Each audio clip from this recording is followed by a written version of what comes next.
That's the thing. Sometimes when you're a national member of the media, you can't watch all the games, so you rely on beat writers or people within the market to put this content out there, and then you go look at it and you check the box scores and look at the recaps and things of that, and it's like, oh, KD's playing defense this year. If we continue to put it out there, maybe they'll start to pick up on it. Are you saying we should start yes, the MVP run right now?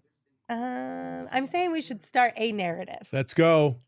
You heard it here first. Starting Kevin tonight. Durant, We should start MVP. Hank McCoy.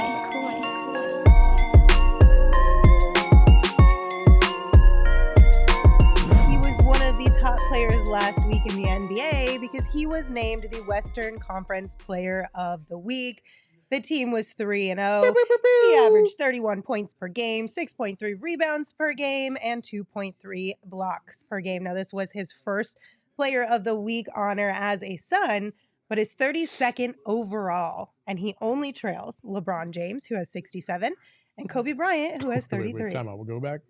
Yeah. How many does LeBron has 67. And who else? Kobe Bryant has 33. KD has 32. So KD will inevitably, I'm assuming, pass Kobe and be in second. But there's no chance anybody in our lifetime, I think, will probably pass LeBron. LeBron has more Player of the Weeks than a full year of weeks. Yeah. Think about that. Yeah. That's crazy. Yeah, 52 in a year. I guess 15 more than that. Holy crap. But KD 67. will, he's in third. He'll eventually probably be in second. Probably. 32 is still pretty impressive. Listen. That's more than 2. I'm doing the math. That's more than 2 years. we got you. We got you. That's what's mind blowing. That's 2 full NBA seasons for sure. Holy crap. Now going back to this, I don't blame you though. I want to say definitively, that Kevin Durant, and I don't listen. I've seen the talk out there. And very rarely does KD come up in MVP conversation. He should be in the MVP conversation. I know they love the Jokic's and the Embiids of the world, and they love to, tout Jason Tatum and all this other stuff.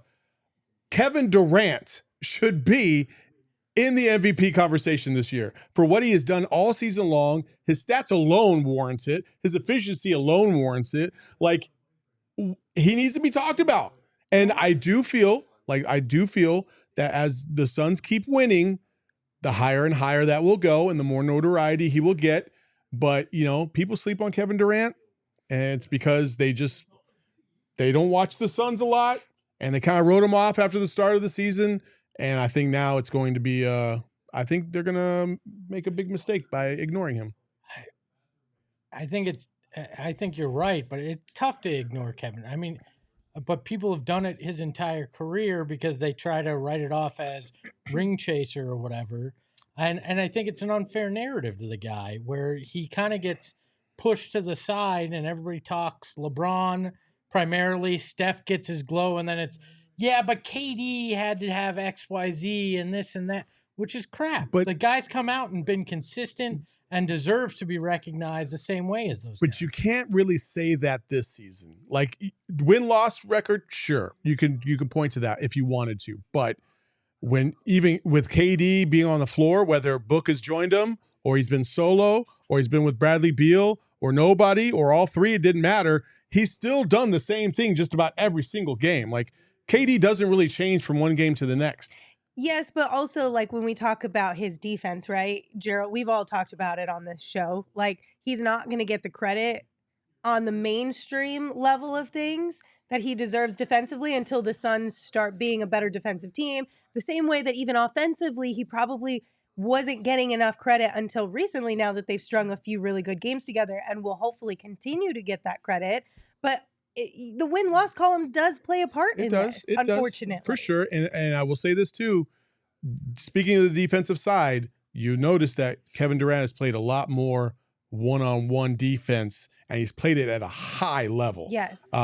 He's been tasked to sometimes shut down the opposing team's best player, and he's done remarkably well. And he's always been a pretty good defensive player. I'm not saying he hasn't, but this last stretch of games, he's taken it to another level. And that by itself, I feel like, is the differentiator, and that will get him back into that conversation. The more high profile games they have, and he's doing it on both ends, I think for sure he will be back in that conversation.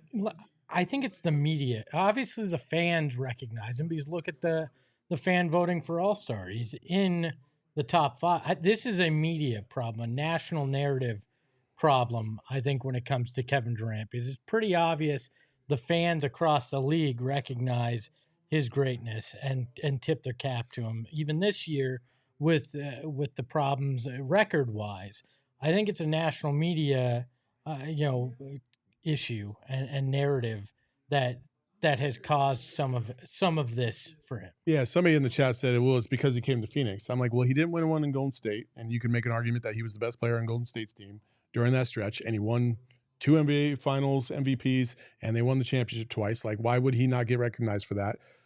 In Brooklyn, he had some really, really good stretches, and he could have been an MVP had he stayed healthy in some of those stretches. So I definitely don't feel like it's necessarily just a Phoenix thing. I just think people sleep on KD. That is just a fact. Well, I think it's going to help that, like, if we continue to talk about it and Frank Vogel continues to talk about it, because that's the thing. Sometimes when you're a national member of the media, you can't watch all the games, so you rely on beat writers or people within the market to put this content out there, and then you go look at it and you check the box scores and look at the recaps and things of that. And it's like, oh, KD's playing defense this year. If we continue to put it out there, maybe they'll start to pick up on it. Are you saying we should start yes, the MVP run right now? I'm saying we should start a narrative. Let's go. You heard it here first. Starting Kevin tonight. Durant, we should start MVP. a narrative. But Frank Vogel did exactly that today, pregame. He was asked about Kevin Durant, and he gave flowers, of course, to him for being named Western Conference Player of the Week and what he does offensively, but he really focused in on his defensive efforts and versatility. And he said how to him, that's more valuable for them than the numbers he's been putting up. And he also said KD's the number one reason their defensive metrics have trended upwards over the last handful of days or games or so. So he's given him a lot of credit defensively. Last night, when Book and KD were talking post-game, KD said, it's cute because everybody will give KD all the love, and then KD will spread it around the team, because he was also asked about it last night. He said, everyone just looks at me and gives me credit for that because I take on, one of the bigger defensive assignments or the flashier ones, and I'm old. He literally said that, which I thought was funny. But he said the entire team has stepped it up on their energy, their defensive efforts. Since that Clippers game, they all kind of came together, had a little mini conversation about like, hey, I don't want to play like this anymore. Like, we all need to be bought in. And he specifically pointed to that Clippers game. But which is true. Let's start a narrative. Yeah, which is true. The entire team has picked it up. But again, you have to lead by example. And I think KD has absolutely done that. Yeah. And you hope it continues for sure. I have no doubt that KD can play at this level. And I know people are always talking about, well, 40 minutes is too much. 40 minutes is too much. And I agree. I think his sweet spot should be 35 to 38. That's peak KD in that scenario. If he goes to 40, you're going to lose a little bit here and there. But I've always viewed Kevin Durant in a different category than most NBA players because of his style of play. The effort it takes him to do things on the court is not as strenuous as other players in the league. It's effortless sometimes, and he knows exactly what he wants to do at exactly the right moment. He's very calculated. He knows when his shot is going to appear, and he takes advantage every single time. I can't recall watching KD and thinking, oh, he's out of control.